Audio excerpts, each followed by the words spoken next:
Clean chit दिली नसती तर बोलू द्या मला, बोलू द्या.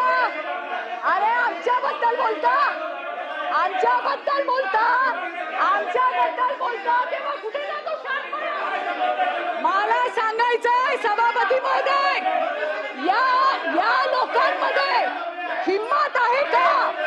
त्यांनी उद्धव ठाकरेंना विचारावं, त्यांनी उद्धव ठाकरेंना विचारावं की संजय राठोडला क्लीन चिट कुठल्या मुद्द्यावर दिली, याचा उत्तर यांनी दिलं पाहिजे. अरे मी तर माझी लढाई लढले, मी माझी लढाई लढले आणि लढणार. अनिल परब, हिम्मत आहे तुमच्यामध्ये? हिम्मत आहे का तुमच्यामध्ये? सभापती महोदय, मला विचारायचंय, यांच्यात हिम्मत आहे का? यांनी यांच्या नेत्याला विचारावं. मला माझं नाव घेऊन इथं बोलण्यात आलंय आणि म्हणून मी त्यांना उत्तर देतीये. माझा प्रश्न अनिल परबांना आहे, त्यांनी माझं नाव घेतलं ना, म्हणून मला त्यांना विचारायचंय. तुम्ही असाल मोठे वकील आणि फार मोठे पोपट पंडित. माझी जी भूमिका आहे, 2 वर्ष जे मी सहन केलंय, माझ्या परिवाराने सहन केलंय ना, ते बघायला तुम्ही नव्हता आलात. एखाद्या विषयासाठी जेव्हा एखादी बाई लढते, पाय खेचायला 100 लोक असतात आणि तुमच्यासारखे तर आहेतच. आणि आज असू देत की तुम्हालाच उत्तर देते मी, घाबरत नाही तुम्हाला. तुमच्यासारखे 56 पायाला बांधून फिरते चित्रा वाघ, समजलं काय? सांगते तुम्हाला. आणि इथे काय असे वशिलाने आलेलो नाही आहोत, हे पण सांगते तुम्हाला. आणि म्हणून मला सांगायचंय की हिम्मत असेल तर यांनी विचारावं उद्धव ठाकरेंना, का घेतला त्याचा, का त्याला तुम्ही क्लीन चिट दिली. यांनी क्लीन चिट दिली नसती तर आज ते जे म्हणतात ना, ते झालं नसतं. काही नाही मिळालं, आमच्या घरादारावर येतात, सगळं संपलं. आणि जाता जाता काय म्हणले, तिच्या नवऱ्याला पकडलं. अरे आम्ही त्या ठिकाणी लढाई लढलो, आम्ही जिंकलो.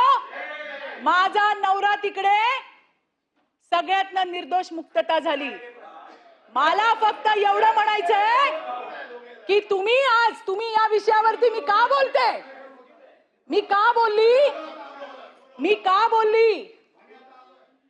बोलली प्रवीण भाऊ, मला सांगायचंय गटनेत्यांना, तुम्ही नव्हतात. या अनिल परबांनी असं सांगितलं की संजय राठोडला चित्रा वाघांनी जी लढाई केली ती कशी केली आणि तिला न्याय कसा दिला. अरे मी तर लढतच होते. यांच्या नेत्याने क्लीन चिट दिली. हिम्मत असेल ना तर त्यांना विचारा, किंवा ते आले सभागृहात तर मी विचारेन तुमच्या समोर, कारण मी ती लढाई लढली आहे. मी त्याच्यानंतर कोर्टात सुद्धा माझी भूमिका मांडली. मी माझा स्टँड घेतला. क्लीन चिट कोणी दिली, कोणी मंत्री केलं ते सोडून द्या, पण त्या पोरीसाठी ती माझी कोणी लागत नाही ना, माझ्या जातीची लागत ना, पातीची लागत ना, कोण लागत. जे समोर आलं त्याच्यावर मी माझी भूमिका मांडली. मी त्याच्यावरती कायम राहिले. मी कोर्टात सुद्धा गेले. परवा त्या पोरीचे वडील आले कोर्टात आणि त्यांनी सांगितलं मला अजून 3 मुली आहे. मला वाईट वाटलं की 2-3 वर्ष मी हा लढा दिला. मी काय नाही सहन केलं, माझ्या परिवाराने काय नाही सहन केलं.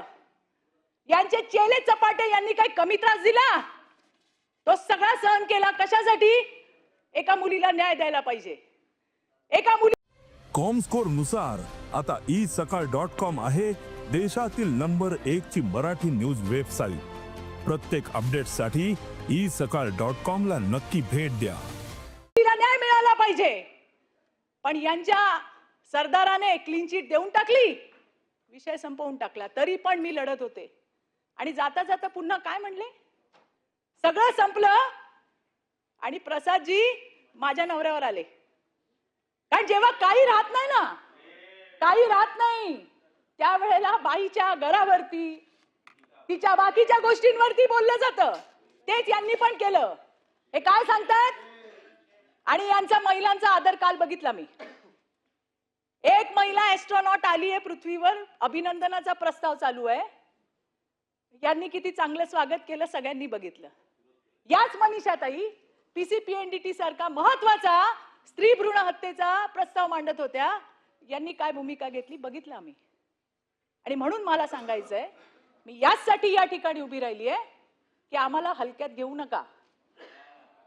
हलक्यात घेऊ नका. आम्ही जर बोलायला लागलो तर तिकडच्या खुर्च्या खाली होतील. हे जबाबदारीने सांगते मी तुम्हाला परबजी. हलक्यात घेऊ नका आम्हाला. आणि मला तुम्हाला हेच सांगायचंय की जे झालं ते मी लढलो. अरे आम्ही फक्त SITचा रिपोर्ट बाहेर मागितलं हो. SITचा रिपोर्ट बाहेर येऊ द्या म्हणून बोललो तर यांची ही हालत झाली. आणि जेव्हा रिपोर्ट बाहेर येईल त्यावेळेला काय होईल? आणि म्हणून मला सांगायचंय, मीच नाही कुठल्याही महिलेच्या इथे तिघी चौघीच आहोत आम्ही, काही फार नाही आहोत. बोलायचं ना मुद्द्यांवरती बोला. आमच्या घरांवर काय येत आहे? आमचा नवरा काय करतो, आमचा पोरगा काय करतो, आमची पोरगी काय, तुम्हाला काय करायचंय? जे आमच्यावरती झालंय ते आम्ही लढलोय. पाहिजे तर जजमेंटची कॉपी आणून देते. तुम्ही तर फार मोठे पंडित आहात. देते आमच्या भाऊकडे, भाऊ देईल तुम्हाला आणून. आणि म्हणून नाही तर मीच घेऊन येईन तुमच्या ऑफिसला आणि बघा कुठे माझा नवरा मिळतोय का त्याच्यामध्ये. आणि म्हणून मला सांगायचंय, बोलायचं मुद्द्यांवरती बोला.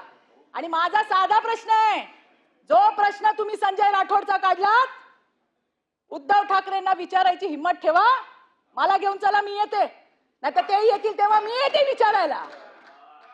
का केली क्लीन चिट? मी तर सगळ्या पत्रकारांना विचारते. मी दिसली का लोकांना संजय राठोड आठवतो. मी त्यांना म्हणते, बाबा कोण दिली क्लीन चिट? त्यांना विचारा कधीतरी. ते म्हणे ते येतच नाहीत. म्हटलं ते येत नाही तर तुम्ही त्यांच्या घरी जा. आता ते येत नाहीत, ते भेटत नाहीत, ते बोलत नाहीत, म्हणून काय आम्हाला तुम्ही घालणार? आणि म्हणून मला सांगायचं सभापती महोदय, माझं नाव घेतलं म्हणून मी या ठिकाणी बोलायला उभी राहिली. नाही तर त्या अनिल परबांचा माझा काडीचा संबंध नाही, लांबचा संबंध नाही. हे मला या ठिकाणी मांडायचं होतं. धन्यवाद सभापती महोदय. सदस्य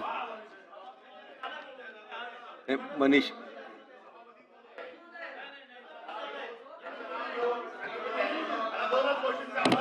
चंद्रकांत दादा, सन्माननीय संसदीय कार्यमंत्री बोलतायत. संसदीय कार्यमंत्र्यांना काय अवगत करायचं? बरोबर आहे.